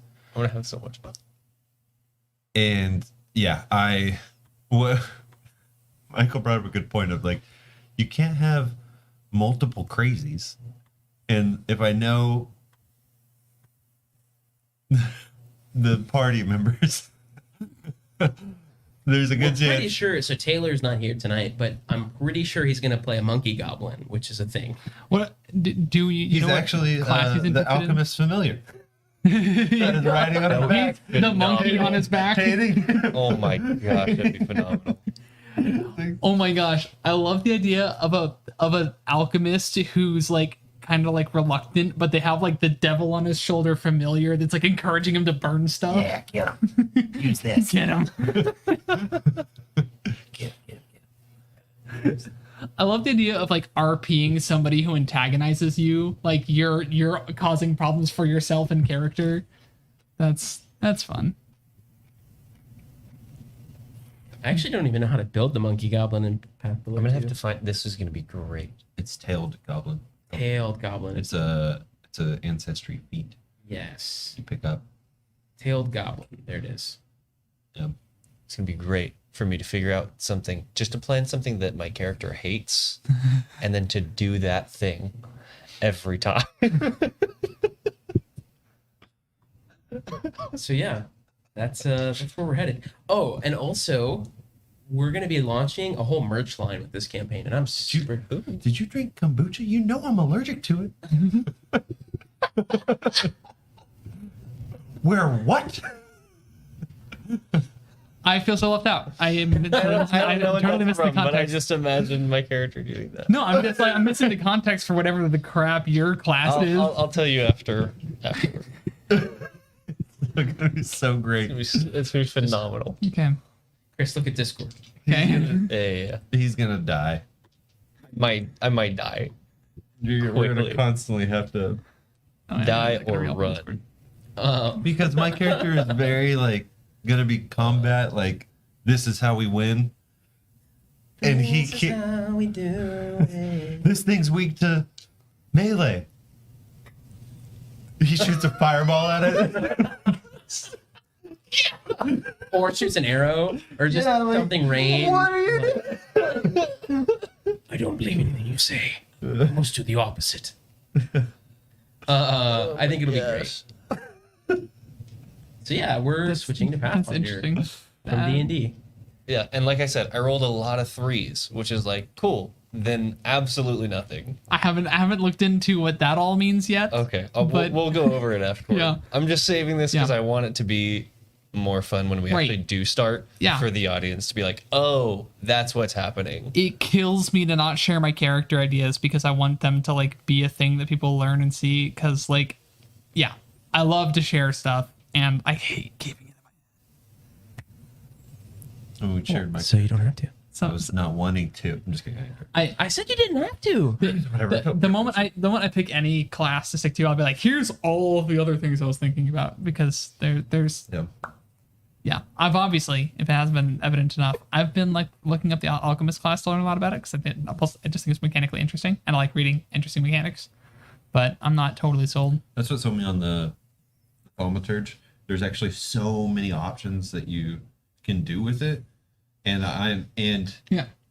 and you're not limited to choosing one of those things. And that's the crazy thing about the alchemist is like, oh, in the morning you have your basic craft book, which is like the common version of basically every alchemical elixir in the game.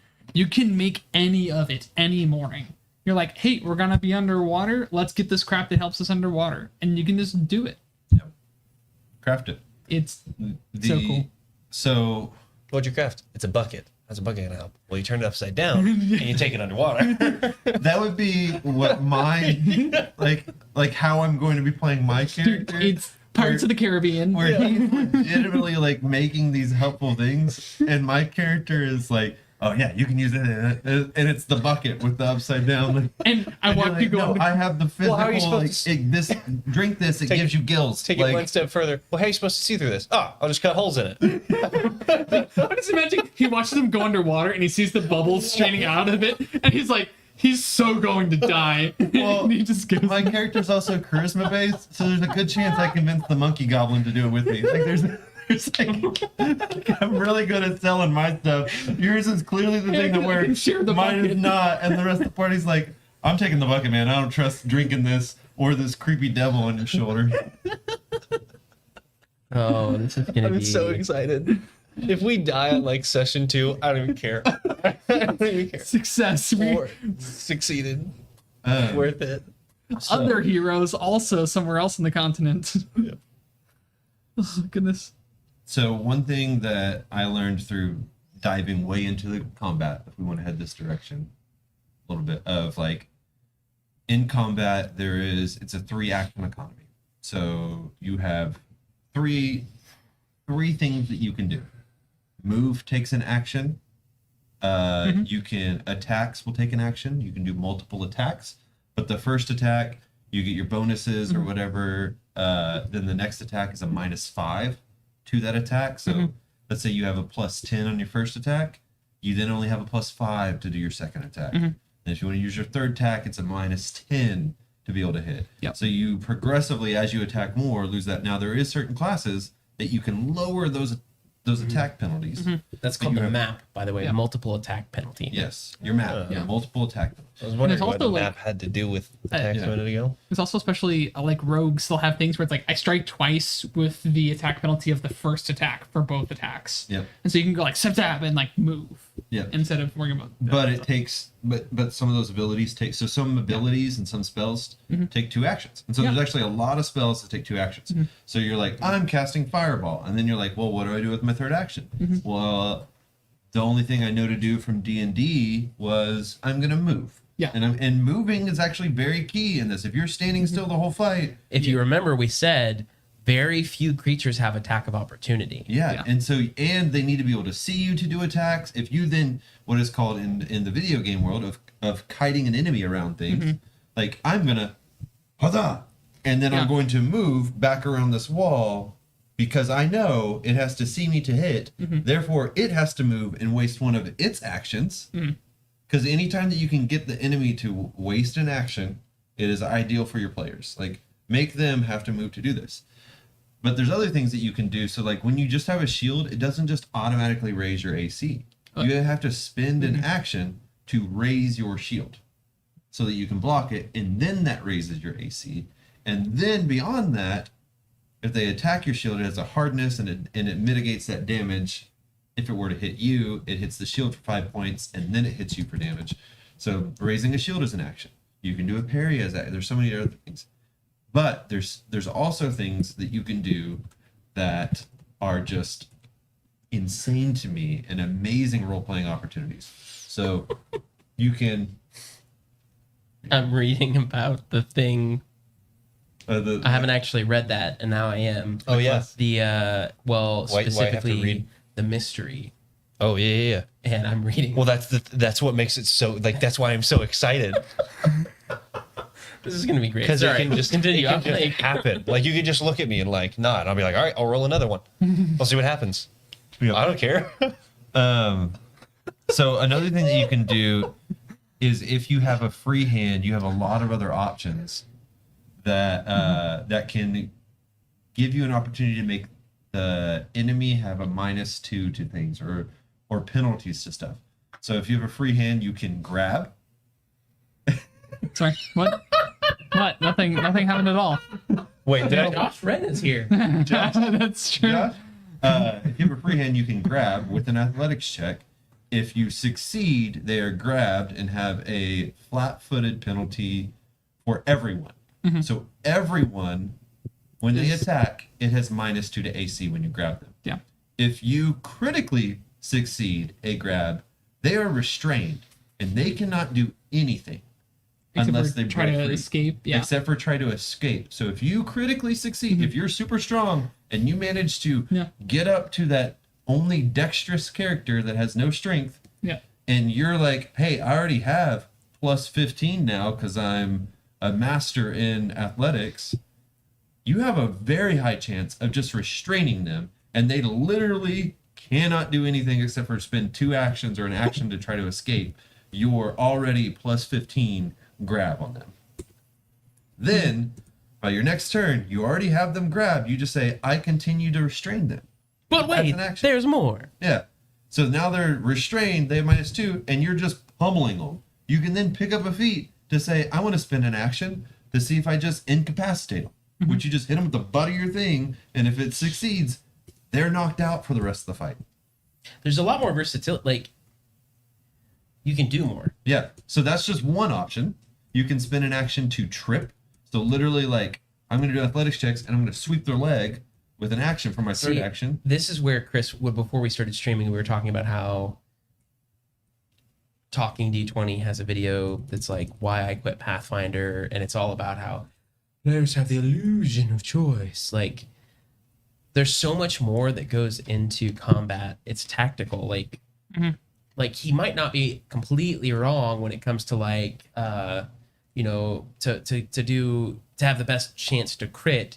You're gonna have a few certain attacks that probably will be better at that. I mean, it's literally that in D&D. There's like 2 critical builds. Right, exactly. So there's still, you know, you're probably still gonna attack or something, but it's everything else that you do. Setting up, you know, you being able to set up Austin for an attack or vice versa, and then like, what if there's a character that you realize all of their ability is coming from that wand they're holding?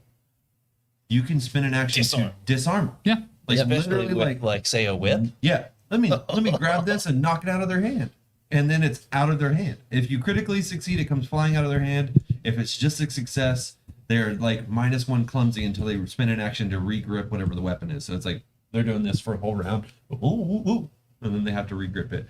You can trip them where they knock down. Then you can do intimidation. You can just try to demoralize or intimidate them where they're frightened from you. Then there's demoralize, or bon mot, which is you yell an insulting quip at them in the middle of fighting. You spin an action and you're like, Your mother was a hamster. Your mother was a hamster and your father smelled of elderberries. And if you succeed, they are demoralized and they take penalties. They're like, oh man, my mom was a hamster. So you know what's great? I'll go ahead and tease this one. There is a spell that I have chosen called Schadenfreude, I think. Yeah, it's verbal. And the trigger is you critically fail a saving throw against a foe's effect. The effect that it then has is you distract your enemy with their feelings of smug pleasure when you fail catastrophically. They must attempt a will save or like be amused and distracted by your misfortune. You're being so bad at taking it. That's awesome. It's a bumbling idiot class. Yes. I love it. It's a spell that I got to should not have zapped him that hard. That was ooh whack. So there's reflex, fortitude, and will is kind of the three things. And so that is the 3 areas that you typically attack or they have to do saves from. So like spells and things, and then just their AC in general. So I'd say 4th. So fortitude, reflex would be like a fireball. See if they get out of the range of it. Reflex save. So there is ways to. There's something you can do just called recall knowledge that you can spin an action and say, "Hey, I want to roll to see if I know what their weakness is." Yes. And you can get bonuses to it. It's like, okay, let me go ahead and roll and see that. Yes. Great. Do I remember their weakness? You're like, yeah, you remember that this person has a low AC. But they look like this kind of creature. Go melee this thing. Everyone go melee it based on this information. Yeah. And so then, but there's the thaumaturge gets bonuses for knowing these weaknesses and knowing these things for his attacks. If I then can communicate, even later on, communicate all of their weaknesses to the team, like recall knowledge, great, I got a +2, but later on, I then, as I'm a higher level, I can be like, hey, everyone, they're slow. They also get the +2 bonus to their attack, in addition to all their other bonuses. And so there's so much to go for the support type character that isn't just, I give you bardic inspiration or I give you healing as a support character. A support character can literally be a tank, like an off tank or a tank character that is creating opportunities for the team to do higher crit capabilities. It's amazing. Swashbucklers also do performances where they can dazzle the enemy. So you do something and even the enemy's like, dang, that was awesome. He's so cool. Wow, that was, they like have the sword stuck and I'm like, oh, I'm honored. I've never seen something so beautiful in my life. Yes, literally. You killed my best friend, but man, that was awesome. Yeah. You can dazzle, you can do a feint where you like distract and you get out of there. Oh my gosh. Yeah. So guys, this makes me just want to end our D&D campaign. Just to Which we're already going to do. Just to see you're finally looking at what I suggested to Colin. Yeah. Just in general, like I love where what we've made and where we're going. So the plan is too, guys, we are going to like kind of sunset our Icewind Dale campaign earlier than expected. And we're going to run some adventure paths from Pathfinder just to get more familiar with it, etc. No, I was trying to remember something. No, I was making faces. Most likely Menace under Otori, because that's where we just ended playing the beginner box. Was you guys were in Otori. Atari what? Atari? Yeah. Otari. Not sponsored. Yeah, no. Oops. But yeah, so I'm excited. We're also going to be dropping a merch line that we're excited for. That's going to have some potential callbacks to Poo Station. The Poo Station from the pre-camp, from the